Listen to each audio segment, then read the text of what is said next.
경기도 이천 쿠팡 물류센터 화재와 관련해서 전문가 모시고 더 자세히 분석해 보도록 하겠습니다. 이용재 경민대 소방안전관리과 교수와 함께 짚어보도록 하겠습니다. 안녕하십니까? 네, 안녕하십니까? 네. 저희가 전해드린 대로 오늘이 이제 화재가 발생한 지 사흘째 되는 날이고요. 네. 오늘에서야 이제 큰 불길이 잡혔습니다. 그렇습니다. 궁금한 게 일단 앞으로 이 불길이 더 번질 우려, 가능성 어느 정도 있다고 봐야 될까요? 전혀 없다라고 말씀은 드릴 수는 없고요. 네. 지금 보도를 보니까 탈 수 있는 것을 이제 빼낸다 이렇게 보도가 나오고 있더라고요. 저것도 사실은 소화의 하나의 방법입니다. 재고 소화를 하고 있는 거고요. 네네. 또 하나는 이제 화재 지속 시간이 벌써 30시간이 훨씬 넘었기 때문에요. 대부분의 가연물은 많이 탔기 때문에 재발화의 가능성도 낮고 혹시 한다고 하더라도 국부적으로 조그만 규모의 재발화는 있을 가능성은 있습니다만 전면적인 어떤 큰 발화는 가능성은 아주 낮다 이렇게 말씀드릴 수 있습니다. 네.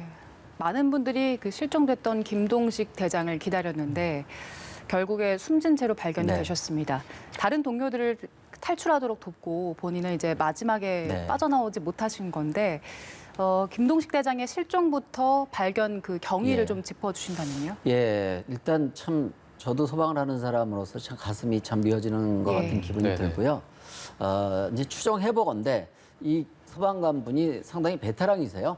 경험도 많으시고 그러다 보니까 이제 구조 작업을 하다가 맨 뒤에서 이제 대원들을 다 내보내고 그 지휘를 하다가 맨 뒤에서요. 아무래도 이제 먼저 앞에 있는 분들은 이제 조금 이분보다는 이제 덜 신참이니까 아마 지휘하면서 본인은 다 내보내고 본인은 뒤에서 챙기다가 이제 앞이 안 보입니다. 사실은 전혀 솔직히.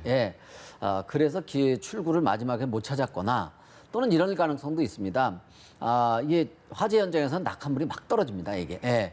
그래서 혹시 뒤에 있다가 그 낙하물에 의해서 뭐 맞으셨거나 아니면 넘어졌거나 뭐 그래서 못 찾을 수도 있고요. 다각도의 가능성은 충분히 있습니다. 그러나 중요한 것은 이 대장 이분이 맨 뒤에 있었다라는 것은 동료를 챙기다가 그렇지 않았겠냐라는 그런 생각이 들어서 더 좀 가슴이 먹먹합니다. 사실 들어가시면서도 소방대원분들이나 구조대장님도 여기가 아주 위험한 곳이라는 걸 충분히 아셨을 것 같습니다.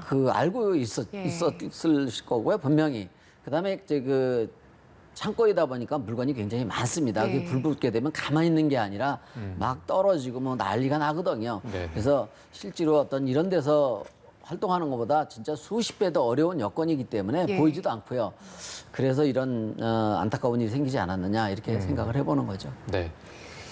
그리고 이제 소방당국이 건물 전체에 대해서 안전 진단을 했습니다. 여러 이제 관계자나 단체와 함께 했는데 건물 2층 한복판에 그 H빔 큰 그 철강 구조가 내려앉았다라는 소식이 있어서 많은 분들이 이제 건물이 붕괴할 가능성에 대해서 좀 우려를 하고 계십니다. 예, 제가 알기로 이 지금 쿠팡 건물 같은 경우는 두 가지가 적용된 것 같습니다. 프리캐스트 공법이라 그래서 콘크리트를 그 공장에서 제작을 해서 현장에서 쉽게 얘기하면 조립하는 방법이요. 콘크리트 건물이죠. 그렇게 된 부분이 있고 H빔이 이제 많이 사용된 걸로 봐서는 철골도 사실 저런 창고 건물에서 많이 사용이 되거든요. 근데 일반적으로 H빔 그 철이니까 일반인들은 그 화재에 굉장히 강한 구조 아니냐 이렇게 생각하시는데 절대 그렇지 않습니다. 철이라고 하는 것은 뭐 한 1000도 이상 저렇게 오랫동안 화재가 지속되면 강도가 굉장히 약해지고요. 그래서 얼마든지 붕괴될 가능성이 있습니다. 콘크리트라 하더라도 저렇게 30시간 이상 고온에 노출되게 되면 강도가 굉장히 낮아지고요. 일종의 그 콘크리트 덩어리도 고열에 노출되게 되면 폭열이라는 걸 합니다. 이 콘크리트가 막 떨어져 나가는 거죠. 그러면서 구조물이 아주 취약해지는 그런 상황이 벌어졌기 때문에 붕괴의 가능성 우려는 있습니다. 그러면은 아직 붕괴할 우려가 있다면 그 앞으로의 진화 작업을 할 때 어떤 식으로 진행해야 됩니까? 그래서 지금도 잔불 정리하거나 이런 이제 이 잔불도 역시 진화 작업이죠. 그래서 무턱대고 소방대원을 막 투입하고 이러기는 어렵습니다. 그래서 전문가들이 세심하게 봐서 구조 진단한다는 것은 과연 정말 붕괴 가능성이 있는지 없는지 그것을 판단하는 게 굉장히 중요한 부분이죠. 만약에 2차적으로 다소 조금이라도 그 붕괴의 가능성이 있으면 잔불 정리라든지 이런 걸 위해서 무모하게 소방대원을 투입하기가 어려운 상황이죠. 네, 교수님께서 앞서 불이 많이 잡히긴 했지만 여전히 번질 우려가 있긴 있다고 말씀을 있기는 해주셨잖아요. 있죠. 그럼 물론 잔불 정리까지 완전히 되려면 얼마나 걸리겠습니까? 뭐 상당한 시간이 걸릴 거고요.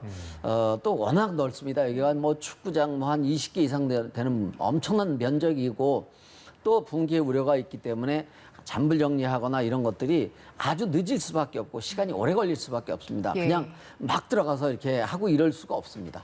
다소 시간이 좀 걸릴 것이다. 걸리더라도 네. 빨리 하는 게 중요하지 않습니다. 그렇습니다. 제가 이런 말씀드리긴 뭐하지만 벌써 중요한 건 다 탔습니다. 예. 사실 꺼봐야 뭐 쓸 물건도 없습니다. 그래서 그거보다 더 중요한 게 혹시라도 잔불 정리하다가 소방관분들이 또 다른 어떤 뭐 인사사고가 나지 않는 게 최우선이죠. 네네. 잔불 정리하는 건 두 번째입니다. 예.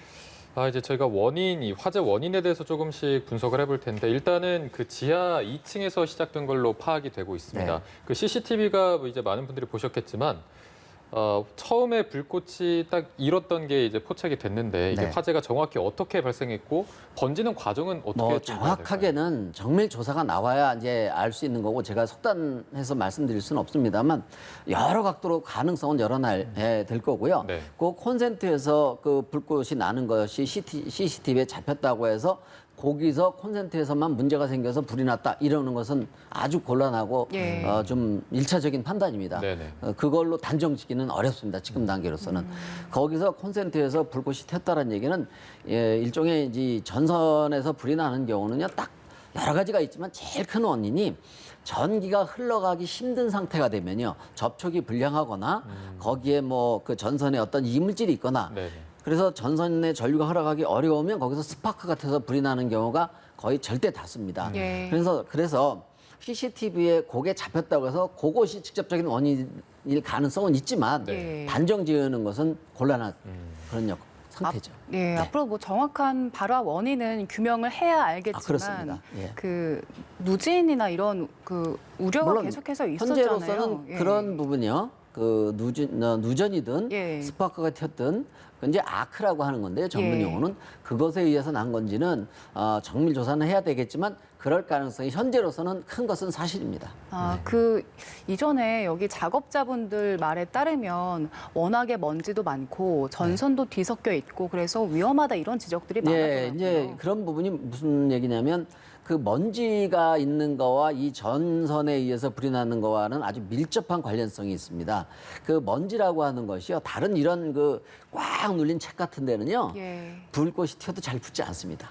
근데 먼지라고 하는 것은 쉽게 말하면 표면적이 굉장히 넓죠.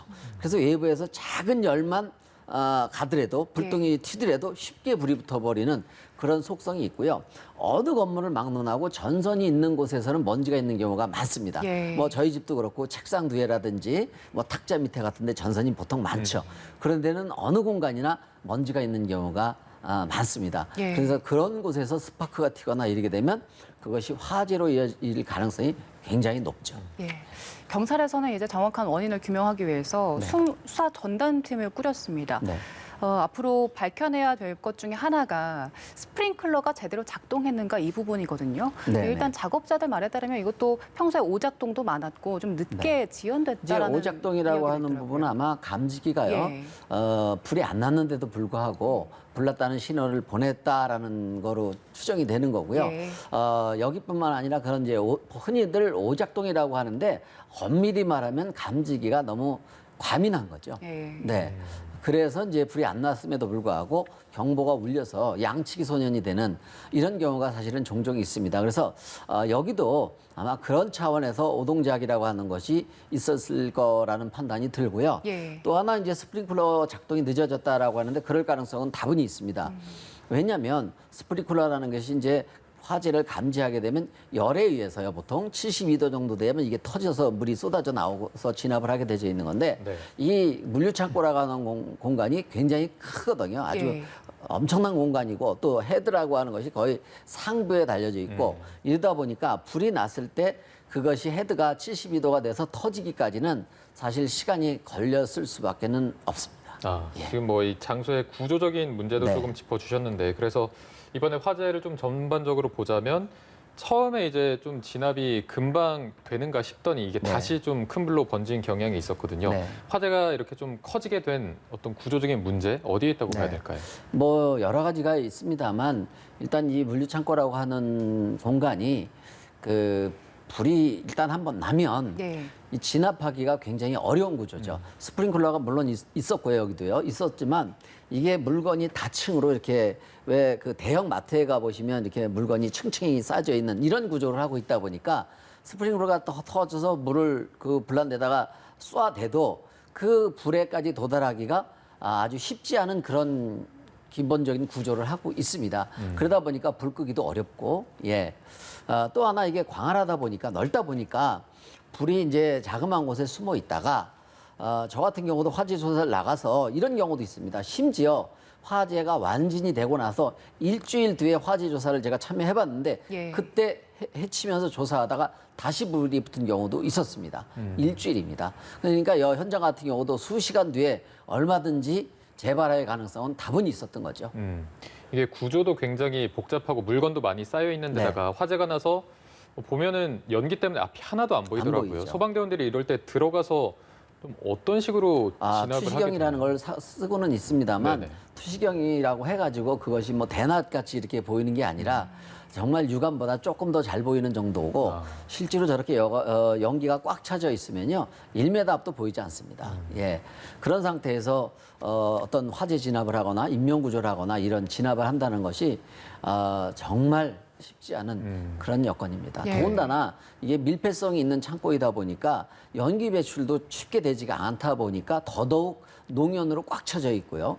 또 뭐 이 무거운 뭐 소화 장비와 산소통과 뭐 장비 들고 있다 보면 정말 쉽지 않죠. 네. 예.